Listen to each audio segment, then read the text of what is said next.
أعوذ بالله من الشيطان الرجيم.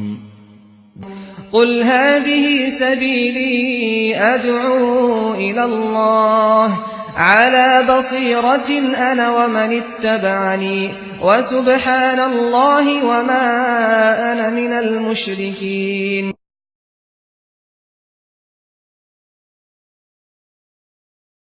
الحمد لله نحمده ونستعينه ونستغفره ونؤمن به ونتوكل عليه ونعوذ بالله من شرور أنفسنا ومن سيئات أعمالنا. من يهده الله فلا مضل له ومن يضلل فلا هادي له وأشهد أن لا إله إلا الله وحده لا شريك له وأشهد أن محمدا عبده ورسوله. اللهم صل على محمد وعلى آل محمد كما صليت على إبراهيم وعلى آل إبراهيم إنك حميد مجيد. اللهم بارك على محمد وعلى آل محمد كما باركت على إبراهيم وعلى آل إبراهيم إنك حميد مجيد.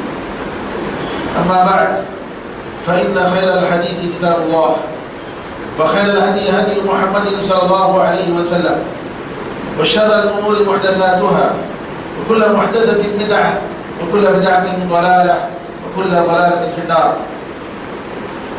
تمام تعریفیں اللہ تعالیٰ کے لیے ہیں. رحمتیں اور سلامتی ہو احمد مجتبیٰ محمد مصطفیٰ محمد بن عبداللہ پر جو سارے جہاں والوں کے لیے رحمت بنا کر بھیجے گئے. برادران اسلام، دختران ملت، اسلام کے ارکان میں 5 ارکان اسلام کے آپ جانتے ہیں، پلرز آف اسلام. ان 5 ارکان میں توحید کے بعد نمبر دوسرا جو ہے نماز کا آتا ہے اور تیسرے نمبر پر زکوٰۃ، یعنی روزہ اور حج سے پہلے زکوٰۃ کا نمبر آتا ہے. زکوٰۃ کے بارے میں بہت ساری حدیثیں ہیں، قرآن کریم کی آیتیں ہیں. نبی کریم صلی اللہ علیہ وسلم فرماتے ہیں کہ اللہ نے جس کو مال دیا اور اس نے زکوٰۃ اس کی نہیں نکالی، قیامت کے دن یہ مال جس سے زکوٰۃ نہیں دی گئی سانپ کی شکل میں آئے گا. اس کی 2 لوکیاں ہوں گی اور اس کو اس کے گردن سے لپیٹ لے گا اور اپنے دونوں چمڑوں کے ذریعے اس کو پکڑے گا اور کہے گا کہ میں تیرا مال ہوں، میں تیرا خزانہ ہوں. پھر نبی کریم صلی اللہ علیہ وسلم نے قرآن کریم کی آیت پڑھی وَلَا يَحْسَبَنَّ الَّذِينَ يَبْخَلُونَ بِمَا آتَاهُمُ اللَّهُ مِنْ فَضْلِهِ هُوَ خَيْرٌ لَهُمْ بَلْ هُوَ شَرٌّ لَهُمْ سَيُطَوَّقُونَ مَا بَخِلُوا بِهِ يَوْمَ الْقِيَامَةِ. جو لوگ اپنے مال کے ساتھ بخیلی کرتے ہیں، وہ مال جس کو اللہ نے اپنے فضل و کرم سے دیا ہے، وہ نہ سمجھیں کہ یہ بخیلی ان کے لیے بہتر ہے، بلکہ یہ ان کے لیے بہت برا ہے. اور یہ جو کچھ بخیلی کر رہے ہیں اس مال کو قیامت کے دن ان کے طوق میں ڈالا جائے گا، ان کے گردن میں ڈالا جائے گا. زکوٰۃ یہ مال میں اللہ کا حق ہے اور 40 میں 1 حصہ، یعنی آپ کو 40 میں 39 حصہ آپ کا ہے 39، اور 40 میں کا 1 حصہ اب اللہ کے نام سے غریبوں کو دیتے ہیں. اور یہ جو دیتے ہیں آپ 1 حصہ، اس میں آپ کے مال میں برکت، آپ کی پاکیزگی، آپ کی صفائی، آپ کے ایمان میں اضافہ، اللہ سے قربت، بے شمار ثواب، جنت کی مستحق. نبی کریم صلی اللہ علیہ وسلم کو اللہ نے فرمایا ان کے مالوں میں سے زکوٰۃ لو جس کے ذریعے تم ان کو پاک کرو، ان کو ظاہر میں پاک کرو، ان کے باطن میں پاک کرو. تطہیر اور تزکیہ کا لفظ آیا ہے، اس کا یہ تو مال پاک ہو جاتا ہے گندگی سے، اور اسی طریقے سے آپ کا نفس بھی پاک ہوتا ہے. زکوٰۃ امت مسلمہ مسلمہ کے ساتھ خاص نہیں ہے. ہم سے پہلے جتنے انبیاء آئے ہیں ان سب کو اللہ تعالیٰ نے نماز کے ساتھ زکوٰۃ کا حکم دیا. قرآن کریم میں انبیاء کا ذکر کرنے کے بعد سورہ انبیاء آیت نمبر 73 میں اللہ فرماتا ہے وَأَوْحَيْنَا إِلَيْهِمْ فِعْلَ الْخَيْرَاتِ وَإِقَامَ الصَّلَاةِ وَإِيتَاءَ الزَّكَاةِ. اور ہم نے ان کی طرف وحی کی کہ وہ اچھے کام کریں، اچھے کام کریں، نماز قائم کریں اور زکوٰۃ دیں. شریعت نے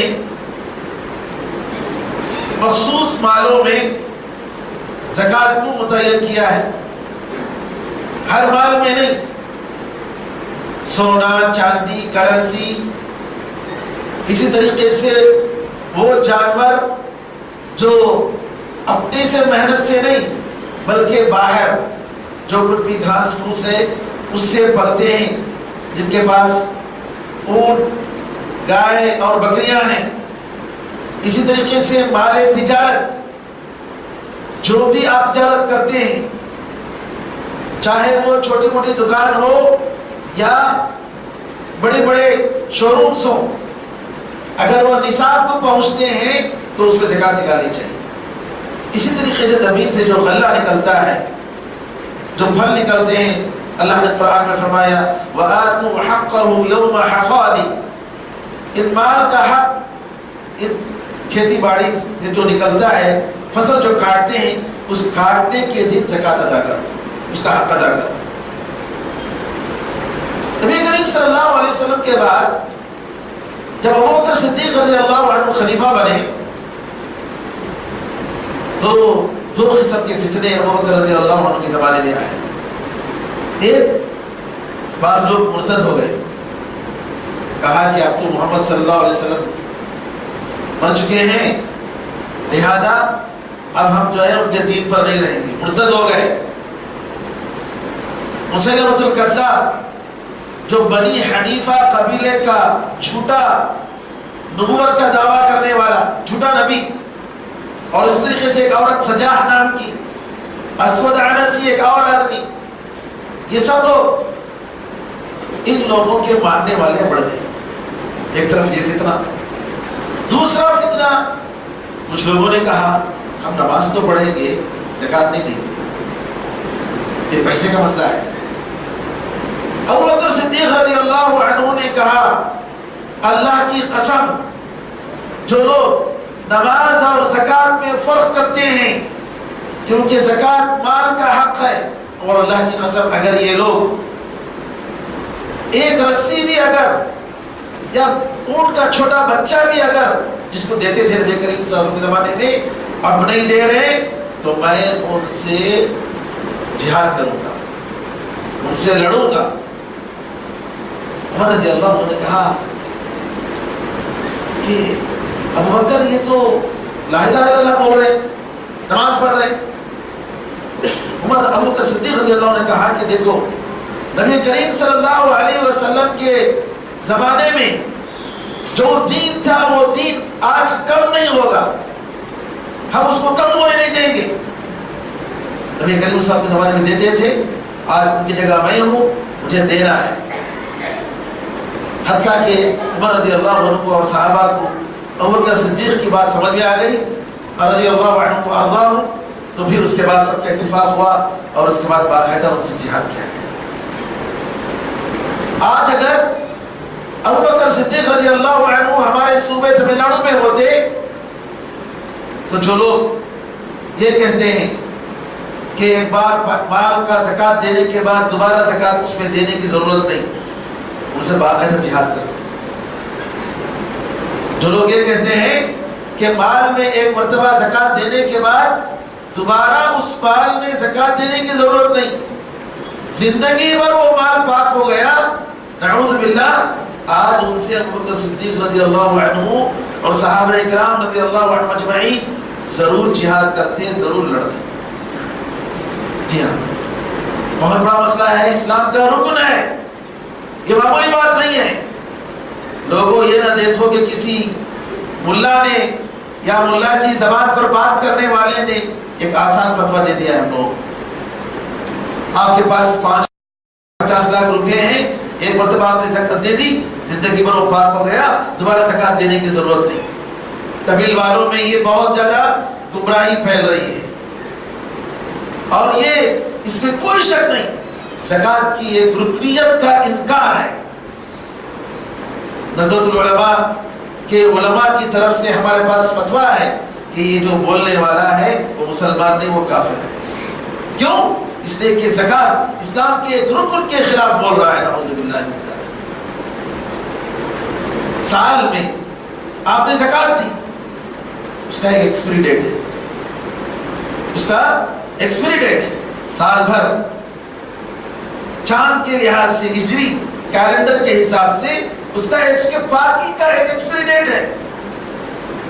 آپ نے نماز پڑھی فجر کی، آپ یہ نہیں بول سکتے کہ میں فجر کی نماز پڑھا، میں پاک ہو گیا، اس کے بعد مجھے جمعے کی نماز پڑھنے کی ضرورت نہیں، جی میں تو بالکل پاک ہو گیا ہوں، بس کافی ہے میرے لیے وہ نماز، نہیں کہہ سکتے۔ اس وقت آپ نے نماز عبادت کی، اس کے بعد ظہر کا وقت آیا، اس وقت بھی ایک عبادت ہے۔ اور انسان ایک مومن کو اس کی زندگی میں بہت ساری عبادتیں ہوتی ہیں، لوگوں کے ساتھ، اللہ کے ساتھ، اللہ کے حقوق، لوگوں کے حقوق، یہ سب ادا کرنا ہوتا ہے، اسی کا مطلب بندگی ہے۔ لہٰذا ایسے جاہلوں کے فتووں کی طرف بچ جائیے، اپنے ایمان کو بچانا ہے اور اللہ کے سامنے جواب دینا ہے اور عذاب سے بچنا ہے۔ تو 1400 سال سے اب تک علماء کرام، صحابہ، تابعین، تبع تابعین، ائمہ کرام رضی اللہ عنہم اجمعین، جنہوں نے پورے اتفاق کے ساتھ یہ کہا کہ اگر مال میں زکات دیا ہے تو اس کا ٹائم جو ہے 1 سال ہے، نیا سال جب شروع ہوتا ہے وہ مال آپ کے پاس ہے، دوبارہ اس پہ زکات نکالنی چاہیے۔ اللہ تعالیٰ چاہتا تو اس مال کو کسی مصیبت پہ مبتلا کر سکتا تھا، کسی بیماری کے علاج میں مبتلا کر سکتا تھا۔ آپ کو دے کر رکھا ہے، شکریہ ادا کرنا چاہیے، اس کا حق نکالنا چاہیے۔ آئیے زکات کے بارے میں تفصیل سے بتانے سے پہلے میں یہ بتاؤں کن کن چیزوں میں زکات نہیں ہے، کیونکہ میں ایک بہت بڑے داعی ہیں، ان سے بات چیت ہو رہی تھی، انہوں نے کہا کہ میں اپنے کپڑوں کا زکات نکالتا ہوں، اپنی گاڑی کا، کار کا زکات نکالتا ہوں، استعمال جو کرتے ہیں فلاں کا زکات۔ میں بولا دیکھو بھائی زکات فرض نہیں ہے، آپ صدقہ کر رہے ہیں اپنی طرف سے الگ بات ہے، لیکن یہ کہنا کہ زکات فرض ہے نہیں، شریعت نے جو کہا ہے وہی کہنا چاہیے۔ اپنی طرف سے آپ اٹھا کر دیتے ہیں اس کی بات الگ ہے، لیکن شریعت نے کس چیز کو واجب قرار دیا؟ آپ جو کپڑے استعمال کرتے ہیں، گھر میں جو ساز و سامان استعمال کے ہیں، جو گاڑیاں ہیں، جو سواریاں ہیں، اس کی لاگت پر زکات کی ہے، سوائے سونا اور چاندی کی۔ سونا اور چاندی استعمال کے لیے زیورات ہوتے ہیں، لیکن اس میں علماء میں 2 قول ہیں، اس میں کوئی شک نہیں، اختلاف ہے، زبردست اختلاف ہے، لیکن صحیح بات یہ ہے، راجح بات یہ ہے کہ جو زیورات آپ رکھتے ہیں استعمال کے لیے اس پہ زکات ہے، یہی راجح بات ہے۔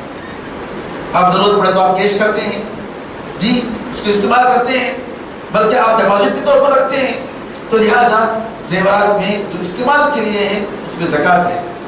اسی طریقے سے کھانے پینے کی چیزیں، غلہ ہے کھانے پینے کے لیے، بستر ہے، استعمال کا گھر ہے، جانور ہے استعمال کے لیے، جی ان ساری چیزوں میں جو ہے زکات ہے۔ نبی کریم صلی اللہ علیہ وسلم فرماتے ہیں، صحیح بخاری اور صحیح مسلم کی حدیث ہے، ایک مسلمان کے غلام، اس کا جو نوکر ہوتا ہے غلام، آج کا نوکر نہیں، غلام، اور اس کا گھوڑا ہے سواری، اس پر زکات نہیں ہے۔ نبی کریم صلی اللہ علیہ وسلم نے اس کے لیے بتا دیا کہ استعمال کی جو چیزیں ہیں اس پر زکات نہیں ہے۔ اسی طریقے سے آپ کے پاس عمارتیں ہیں، ان عمارتوں سے کرایہ آ رہا ہے، یا کار ہے، جیسے ابیر کمپنی کے، اولا کمپنی کے کارز ہیں، جی اب یہ کار جن کے ذریعے تجارت ہے آپ کی، تو کار کی لاگت اور عمارتوں کی لاگت پر زکات نہیں ہے۔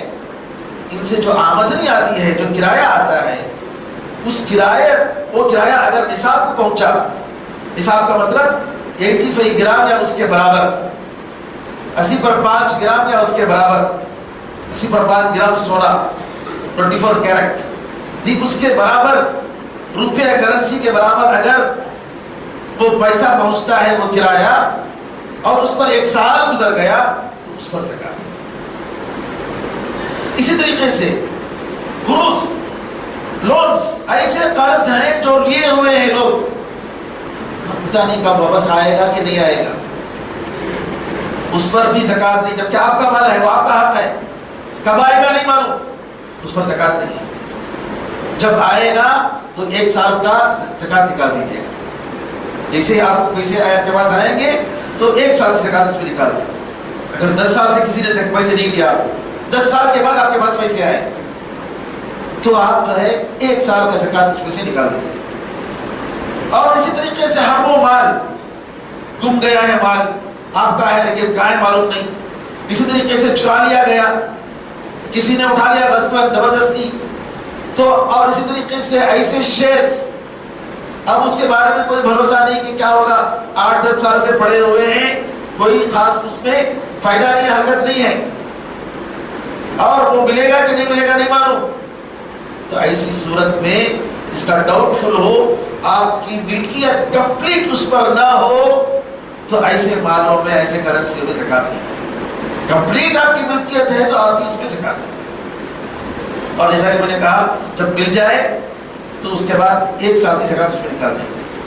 لیکن ایسا لون، ایسا قرض جس کا آنا یقینی ہے ضرور آئے گا، تو مال آپ کا ہے، لہذا آپ 1 سال گزرنے کے بعد آپ کی ملکیت پر وہ زکات دینا پڑے گا، اس میں سے آپ کو زکات نکالنی پڑے گی۔ سونا، اور ہم بار بار کہتے ہیں، اس سے پہلے ہم نے کہا کیونکہ کرنسی جو یہاں کی ہے اور عام طور پر کرنسیاں اس میں لکھا ہوتا ہے کہ یہ جو کرنسی انڈین کرنسی یہ سونے کے برابر ہے۔ نبی کریم صلی اللہ علیہ وسلم کے زمانے میں کرنسی 2 شکل میں تھی، بڑی کرنسی سونے کی دینار، چھوٹی کرنسی چلر چاندی کی درہم۔ درہم جو ہے چاندی کا ہوتا تھا، دینار سونے کا ہوتا تھا، تو دونوں کرنسیاں ہوتی تھی۔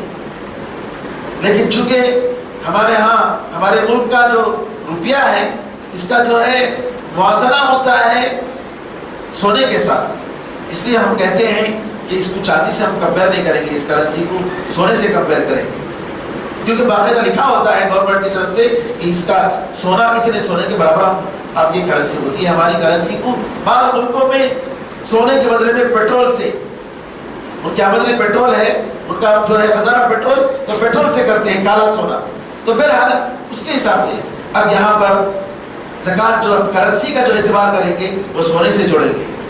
سونے سے جوڑنے کا مطلب یہ ہوا کہ آپ کے پاس 80/5 گرام 24 کیرٹ خالص سونا کے برابر اگر آپ کے پاس کرنسی ہے تو اس میں زکات ہے۔ اگر 84 گرام 80/4 گرام سونے کے برابر ہے کرنسی، 85 گرام نہیں ہے، اس پر زکات نہیں ہے۔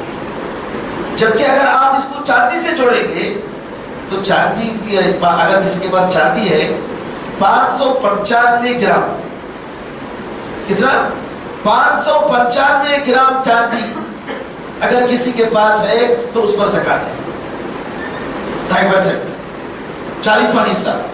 اگر نہیں ہے اس سے کم ہے تو اس پر زکات نہیں۔ عورتیں عام طور پر پٹیاں وغیرہ استعمال کرتی ہیں یا برتن وغیرہ چاندی کے ہوتے ہیں، حالانکہ چاندی کے برتن استعمال نہیں کرنا چاہیے، کھانے پینے میں مردوں اور عورتوں کے لیے برتن کا استعمال سونے چاندی کا دونوں کے لیے حرام ہے۔ اگر ہم کرنسی کو 595 گرام چاندی سے کمپیئر کرتے ہیں، جوڑتے ہیں، تو بہت کم پیسے میں زکات آپ پر واجب ہوگی۔ اگرچہ کہ بعض علماء کا خیال یہ ہے کہ کرنسی کو چاندی سے جوڑنا چاہیے، سونے سے نہیں جوڑنا چاہیے۔ تو اگر چاندی سے اگر جوڑیں گے 595 گرام چاندی سے تو بہت کم پیسے میں زکات آپ پر واجب ہو جاتی ہے۔ لیکن چونکہ گورنمنٹ کا یہ کہنا ہے کہ روپیہ ہمارے جو کرنسی ہے یہ اس کا تعلق جو ہے سونے سے ہے، لہذا ہم سونے اس کا حساب کریں گے۔ نبی کریم صلی اللہ علیہ وسلم کے پاس ایک عورت آئی اور اس کی بیٹی کے ہاتھ میں بگڑیاں تھیں، تو نبی کریم سونے کی بگڑیاں، نبی کریم صلی اللہ علیہ وسلم نے کہا کہ کیا تم ان کا زکات دیتے ہو؟ کہا کہ نہیں۔ نبی کریم صلی اللہ علیہ وسلم نے اچھا کیا تمہیں یہ خوشی ہے، یہ پسند ہے کہ اللہ تعالیٰ ان دونوں پگڑیوں کے بدلے میں آگ کی 2 پگڑیاں ڈالے، کیونکہ تم زکات نہیں دے رہے، تو لہٰذا زیورات جو ہیں عورتوں کے اس میں بھی زکات ہے، اس کی دلیل ہے۔ سالری آتی ہے، بعض لوگوں کی سالری اتنی زیادہ ہوتی ہے کہ ماہانہ جو سالری آتی ہے وہ نصاب تک پہنچ جاتا ہے۔ نصاب کا مطلب 85 گرام ہے، اس سے اوپر ہوتا ہے، اس کے زکات نکالنے کا 2 طریقہ ہے۔ ایک یہ کہ آپ مثال کے طور پر آپ کو جو سیلری ملی رمضان میں، اس کا آپ زکات نصاب تک پہنچ گیا، سال ہو گیا، رمضان آنے پر اس کا زکات نکالے۔ پھر بعد دوسری سیلری آئی شوال میں، تو شوال میں نکالے، لیکن یہ مشکل ہے اس کا اعتبار کرنا۔ بہتر یہ ہے، دوسری بات یہ کہ آپ جو ہے سال میں 1 مہینہ، جیسا کہ رمضان کا مہینہ عام طور پر مسلمان زکات نکالتے ہیں، سال کے 1 مہینے کو متعین کر لیں، اور آپ کے پاس جتنا مال ہو، چاہے اس پر 1 سال گزرا ہو یا 6 مہینے یا 2 مہینے گزرے ہوں، سارے مال کا حساب کر کے آپ کیا کرتے ہیں، اس کی زکات نکال دیتے ہیں۔ یہ زیادہ آسان ہے میرے بھائیوں۔ جیسا کہ میں نے کہا زکات بہت ہی معمولی مقدار ہے، 1000 میں 25، 40 میں 1واں حصہ، اور اللہ تعالیٰ اگر حکم دیتا کہ تم آدھے مال کو اللہ کے راستے میں خرچ کرو تو دینا پڑتا، جی اللہ کے بندے ہیں، ہمیں کرنا پڑتا، لیکن اللہ تعالیٰ نے اتنی آسانی کی۔ اور اسی طریقے سے سروس ختم ہونے پر PF ملتا ہے، اور اسی طریقے سے دوسرے جو پیسے وغیرہ جو ان کے پاس کمپنیوں میں یا گورنمنٹ میں جو ہوتے ہیں، ان کی زکات کب نکالیں گے؟ پیسے آپ کی تنخواہ سے جاتے رہتا ہے، جمع کرتے رہتے ہیں مثالی طور پر کمپنیاں، وہ کہتے ہیں کہ آپ جب کمپنی چھوڑ کر جائیں گے تب آپ کو یہ پیسے دیں گے۔ اس کا بھی یہ حکم ہے کہ آپ کے پاس پیسے آنے کے بعد، آپ کے کنٹرول میں آنے کے بعد 1 سال کی زکات اس پر نکال دیں۔ سامان تجارت کا یہ مسئلہ ہے کہ مال بعض ہوتا ہے، آپ کے پاس مال آ گیا ہے اور آپ پیسے بعد میں دیتے ہیں، جیسا بیع سلم کا ہوتا ہے، مال آپ کے پاس ہے لیکن پیسے آپ 1 ہفتے کے بعد دیتے ہیں، لیکن آپ کی ملکیت میں آ گئی، تو سامان تجارت جتنے بھی ہیں آپ کا جو آج اگر بیچیں گے تو اس کی کیا قیمت ہے؟ آج اگر بیچیں گے تو سامان تجارت کی کیا قیمت ہے؟ تو زکات جب واجب ہو جائے، 1 سال جب ہو جائے، اس کا اعتبار کر کے اس میں سے 2.5% آپ زکات نکالیں گے۔ اسی طریقے سے جو زمینیں آپ بیچنے کے لیے رکھے ہیں، اگر گھر بنانے کے لیے رکھے ہیں اپنے لیے، اپنے بچوں کے لیے، تو اس پر زکات نہیں ہے، لیکن نہیں ضرورت پڑنے پر بچی کی شادی آئے گی، فلاں کام ہو جائے گا تو ہم اس کو بیچ کر کیش کریں گے، تو اس پر زکات ہے۔ آج کی جو لاگت ہے اس کے حساب سے دیکھ کر کیا کرنا چاہیے، اس میں سے زکات نکالنی چاہیے۔ اسی طریقے سے جو لوگ زمینوں کی بزنس کرتے ہیں، ریئل اسٹیٹ، ان کے لیے بھی یہی حکم ہے کہ ان کے ملکیت میں جو زمینیں ہیں وہ سامان تجارت کے حساب سے ہیں، اس میں سے ان کو زکات دینی چاہیے۔ ہول سیل ریٹ میں اگر کچھ بیچتے ہیں آپ سامان تجارت میں، یا بعض ریٹیل میں بیچتے ہیں، اگر ہول سیل میں بیچتے ہیں تو ہول سیل کے حساب سے قیمت لگائیں گے، ریٹیل سے بیچتے ہیں تو ریٹیل کے حساب سے قیمت لگائیں گے۔ ترکے میں انہیریٹنس، وراثت میں آپ کو مال ملا، تو اگر جب بھی آپ اس کے مالک بنے ہیں اس وقت سے لے کر 1 سال گزرنے کے بعد اگر اس پر نصاب تک پہنچتا ہے تو اس پر زکات ہے۔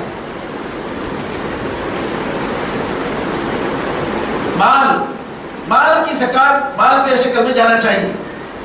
عام طور پر لوگ کیا کرتے ہیں کہ پیسہ کو کیا کرتے ہیں، ارے لوگ جو ہے کیا کرتے نہیں پتا، اس وجہ سے جو ہے ساڑیوں میں، لنگیوں میں زیادہ لوگوں کو فائدہ پہنچانا ہے بول کر کرتے ہیں، لیکن علماء کا یہ فتویٰ ہے کہ مال کی زکات مال ہی کی شکل میں دینا چاہیے، الا یہ کہ زکات دینے والے جس کو دے رہے ہیں ڈر یہ ہے کہ وہ مس یوز کرے گا۔ مس یوز کیسے؟